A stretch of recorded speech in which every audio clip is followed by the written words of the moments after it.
Salut tout le monde, j'espère que vous allez bien. On se retrouve aujourd'hui pour une vidéo sur ma colle d'histoire, comme vous l'avez vu dans le titre. Cependant, je fais une petite introduction à part de la vidéo. Donc je vous filme actuellement l'introduction tout de suite maintenant, on est début avril. Mais la vidéo de ma colle date de novembre. Je vous explique tout ça parce que j'ai eu certains messages de gens qui me demandaient pourquoi tu postes cette vidéo que maintenant alors que ça date de novembre, d'octobre, etc. Tout simplement parce que je n'ai pas le choix, puisque je n'ai pas le temps, c'est le principe de la prépa.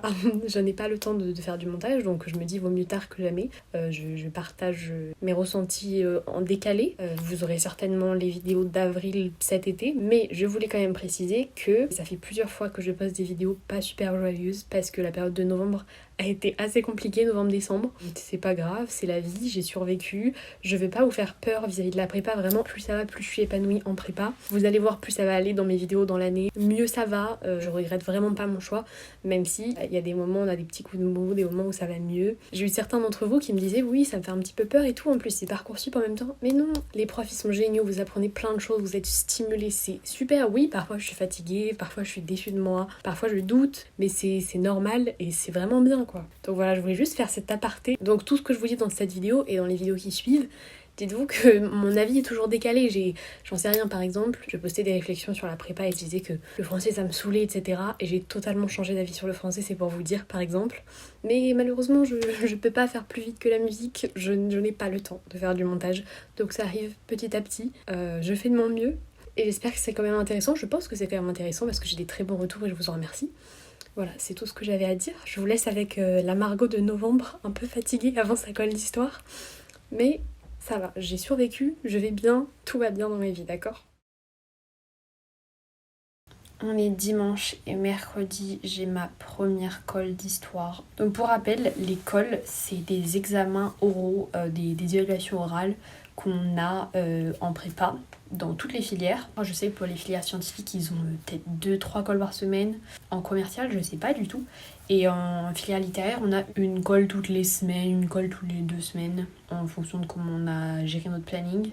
Et là, il me reste la dernière colle et la plus redoutée, celle d'histoire, puisque c'est la seule colle qui a un format concours, on va dire. C'est-à-dire qu'on a le sujet 1 heure avant de passer et après on passe et on doit tenir pendant 20 minutes. Ça me terrifie. J'avais un week-end de 3 jours parce que le prof de français était absent et c'était notre seul cours du vendredi.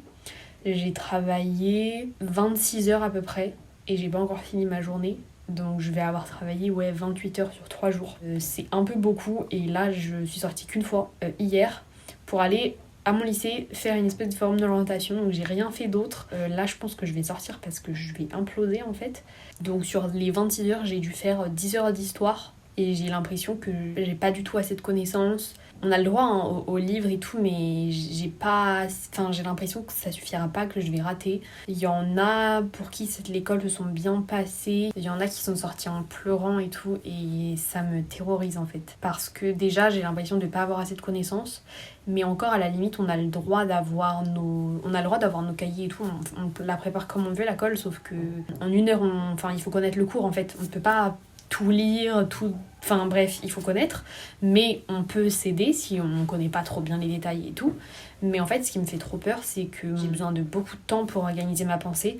Par exemple, pendant, je sais pas, une épreuve de 5 heures, je vais passer au moins la moitié, si ce n'est 3 heures sur 5 heures, au brouillon, parce que j'ai besoin d'organiser, de faire des liens logiques entre les choses. Et là, en 1 heure, il faut que je ponde un truc qui va tenir 20 minutes à l'oral. C'est horrible, ça me stresse, mais à un point... En plus, ce qui me saoule, c'est qu'à la base, je me suis dit, allez Margot, je me mets pas la pression, la prépa, c'est juste pour apprendre plein de trucs, avoir une bonne méthode de travail, etc. Et je pensais ça jusqu'à la première semaine d'examen, sauf qu'en fait, comme j'ai eu des bons résultats à la semaine d'examen, je ne m'y attendais pas. Maintenant, je me mets la pression parce que je me dis, je peux pas faire moins bien, il faut pas que je régresse et tout. Sauf que j'ai l'impression que je vais forcément régresser là, au concours blanc. J'ai eu 13 en histoire, les notes, elles allaient de 6 à 14 et j'ai eu 13. Et donc là, je me dis... Et je peux pas, il faut que je montre au prof que oui, j'ai le niveau d'avoir eu 13. Et donc j'ai trop peur en fait qu'ils se disent ah bah en fait elle est nulle quoi. En fait, ça me saoule parce que je me sens pas à jour encore en histoire, je me sens pas au point, alors que j'ai travaillé presque 30 heures sur 33 jours. Mais je me dis tout ça pour, en fait, ne jamais être content de soi. En fait, c'est ça qui est pénible en prépa, c'est qu'on n'est jamais content de soi, je trouve. On aurait toujours pu faire mieux, on aurait toujours pu faire plus, même si objectivement, je me dis, waouh, j'ai beaucoup travaillé. Mais en fait, le résultat, il est que j'ai pas fini mon travail. Bref, rien ne va, là, je vais marcher. Je vous dirai ce qui s'est passé pendant ma colle. On verra si je rentre en pleurs ou si ça va. On est mercredi, il est 8h45, je vais bientôt partir en cours. Ce soir à 17h30, je tiens mon sujet d'histoire. Ensuite j'aurai 1 heure pour le préparer et ensuite je passe. J'ai mal au ventre de stress. Tout le monde me dit mais stresse pas, il est trop sympa. Mais je sais qu'il est sympa, j'ai pas peur du prof, j'ai peur de rater en fait. En plus j'aime bien l'histoire, du coup dans les matières que j'aime, je me mets plus la pression parce que celles où je m'en fiche, ça passe au-dessus quoi. J'ai encore révisé dimanche, lundi soir et mardi soir. Je me suis entraînée sur 2 sujets. Paris dans la politique de 1848 à 1900, un truc comme ça, c'est assez dur, j'espère ne pas tomber dessus. Sinon je me suis entraînée sur les droites de 1871 à 1914. Et là je serai plus partante pour faire ça. Et après je me suis dit que j'allais m'entraîner pour faire la gauche. Et en fait je me suis rendu compte que si je tombe sur ce sujet je suis dans le caca parce que la gauche, mais comment on définit la gauche? Je ne sais pas. C'est trop difficile, il y a trop de changements, c'est pas possible. Donc je prie pour que ce soit pas ça. Voilà, je vous dirai comment ça s'est passé. Bon, donc j'ai passé ma colle d'histoire. Je refilme cette vidéo une deuxième fois parce qu'en fait j'ai filmé moi qui est rentrée de colle d'histoire, mais en fait je pleure pendant toute la vidéo. Donc je me suis dit je vais pas vous imposer ça. Alors là c'est bon, là ça va mieux. J'espère qu'en reparlant ça va pas remonter, mais ça va mieux. Mais oui, du coup ça ne s'est pas bien passé du tout. Donc je suis tombée sur le sujet les royalistes de 51 à 79. J'essaie de reprendre les choses de façon objective, sinon je vais repleurer et j'en ai marre. Là c'est bon, mes larmes ont séché, c'est fini. Il faut accepter la réalité. Donc, ça s'est mal passé, pourquoi? Bon, comme je vous l'ai expliqué, on n'avait qu'1 heure de préparation. Bien trop court pour ma personne. En fait, je savais que j'allais faire ça, mais ça n'empêche que je suis extrêmement déçue de moi. Donc en fait, je suis pas contente de ce que j'ai fait parce que... Et le prof, il me l'a dit, mais c'est... En fait, ça m'énerve parce que si j'en reparle, je sais que je vais pleurer. En fait, j'ai honte de ce que j'ai fait parce que j'ai parlé pendant genre 20 minutes, 19 minutes, un truc comme ça. Mais je vais juste faire une chronologie en fait de mon cours parce qu'en 1 heure, j'ai eu le temps que de noter tout ce que je savais, tout ce qu'il y avait dans mon cours et tout. Et j'avais pas de réelle réflexion, de synthèse, de problématisation. Je vais juste infliger de m'écouter pendant 20 minutes et j'étais en mode oui, il y a ça en telle année, puis il y a ça, puis il y a ça, puis il y a ça. Mais j'en ai aucune réflexion. Mais j'ai trop honte. L'objet de mes larmes, c'est que... Vas-y, là, je vais repleurer. Donc, je suis triste et déçue parce que j'ai déçu le prof et déçu le prof doublement. Donc, première raison, déjà, il est déçu parce que c'est nul ce que j'ai fait. Et il me l'a dit, je m'en doutais, mais il m'a dit, c'est rhétoriquement faible. Donc, comme je vous disais, en effet, il n'y a pas de réflexion derrière en fait. Certes, j'ai fait des découpages, non bref, c'était nul ou quoi. Et après il m'a dit, je suis un peu déçue, j'avais des attentes assez élevées vis-à-vis de votre travail quoi. Merci de ne pas me dire ça parce que je le sais et je me suis déjà pris trop la tête à ce sujet, pas besoin d'en remettre une couche. Et en plus, il m'a dit, quand vous participez en cours, c'est pertinent, vous avez l'air de bien comprendre et tout. Mais en soi, je pense que j'ai compris et il sait que j'ai compris, mais... Ça n'empêche que ce que j'ai fait, c'est nul. Là, c'est bon, je sens, je vais plus pleurer. Parce qu'on va le prendre avec humour. Parce que c'est tellement ridicule. On va le prendre avec humour, ok? Donc, il était déçu, premièrement. Et comme si ça ne suffisait pas, puisque je suis la plus grosse débile de ce monde, j'en renchéris parce que je parle sans réfléchir avant. En gros, je lui ai dit, oui, j'ai eu du mal à réfléchir... problématiser parce que moi, en 1 heure, j'arrive pas à m'organiser. Et donc, il a dit, oui, je comprends... mais au concours c'est 1 heure, alors je vous mets tout de suite dans le bain de l'oral du concours pour vous entraîner quoi. Et au lieu de dire oui, je lui dis mais de toute façon je les passerai pas les oraux du concours parce que je compte pas aller à l'ENS. Pourquoi ai-je dit ça? Pourquoi? Et donc il était trop déçu. Et il m'a dit mais donc qu'est-ce que vous voulez faire? Je lui ai dit moi le CELSA ça m'intéresse bien, la communication quoi. Enfin je sais pas, alors ça a trop refroidi le truc. Bon après je pense aussi qu'il se dit oui elle peut changer d'avis. Donc après quand je lui ai dit ça il m'a dit mais quand vous êtes passé par un normal sup après vous pouvez faire ce que vous voulez, enfin c'est hyper reconnu et tout.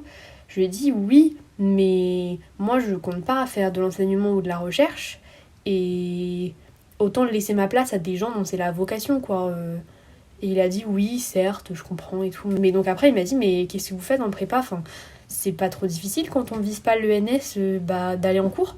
Alors déjà, je pense qu'il en est conscient quand même. Enfin, la majorité d'entre nous, enfin au moins la moitié ne vise pas l'ENS. Même si après, je sais que ça peut changer rapidement et je risque peut-être d'être prise dans cet élan. Souvent, même quand on ne vise pas l'ENS, finalement en deuxième année, on vise l'ENS parce qu'on est tellement formaté à faire ça toute notre vie. Oui, pour les concours de l'ENS, finalement on vise l'ENS. Enfin bref, je suis super déçue de moi. Je vais pas enfoncer le couteau dans la plaie plus longtemps. Je pense que j'aurai 10, enfin j'aurai la moyenne, voire plus. Mais je m'en fiche de ma note. Bon, à part si j'ai 5, là je m'en fiche pas. Vraiment là, la décadence, c'est la première fois que je pleure pour la prépa. Incroyable mais vrai. On est fin novembre et je n'avais pas pleuré depuis un bon bout de temps. Enfin, si, mais genre pleurer de joie ou pleurer devant une vidéo triste, vous voyez, mais jamais genre pleurer d'émotion de ma propre personne. Bah voilà, c'était après ma colle d'histoire. En même temps, ça ne m'étonne pas parce que je pleure que pour les trucs qui me tiennent à cœur. Il est déjà 21h, je suis rentrée à 20h, j'ai pleuré pendant 1 heure et maintenant faut se mettre au travail parce que demain j'ai une évaluation de culture antique que je n'ai pas commencé à réviser puisque j'ai tout fait sur l'histoire, tout ça pour faire de la grosse. Vraiment, rien ne va dans ma vie et la semaine prochaine c'est le concours blanc. Donc, ce qu'on va retenir de cette expérience, c'est déjà, je vais me donner à fond. Il faut que je rattrape cette catastrophe. Donc mercredi prochain, dans une semaine, on a notre DS d'histoire, concours blanc d'histoire. Je vais avoir 6 heures. Donc je vais avoir le temps, au brouillon, de structurer ma pensée. Il va falloir que je fasse des liens entre les choses. Il faut que je me surpasse. Là en soi, c'est que la première fois que je pleure depuis le début de la prépa. Je trouve ça quand même pas mal. On est 1 semaine après ma colle d'histoire. J'étais en train de passer mon épreuve de concours blanc de français qui s'est très mal passée. Là n'est pas la question. Il y a notre prof d'histoire qui débarque dans la salle. Qu'est-ce qu'il fout là? Il nous dit oui, je vous ai envoyé un mail avec votre note de colle. Donc je suis là pour regarder le mail avec vous. J'ai extrêmement peur. Rien ne peut être pire que la déception que j'ai envers moi-même. Moi je pense avoir 10. Je vais regarder avec vous. J'ai eu 14.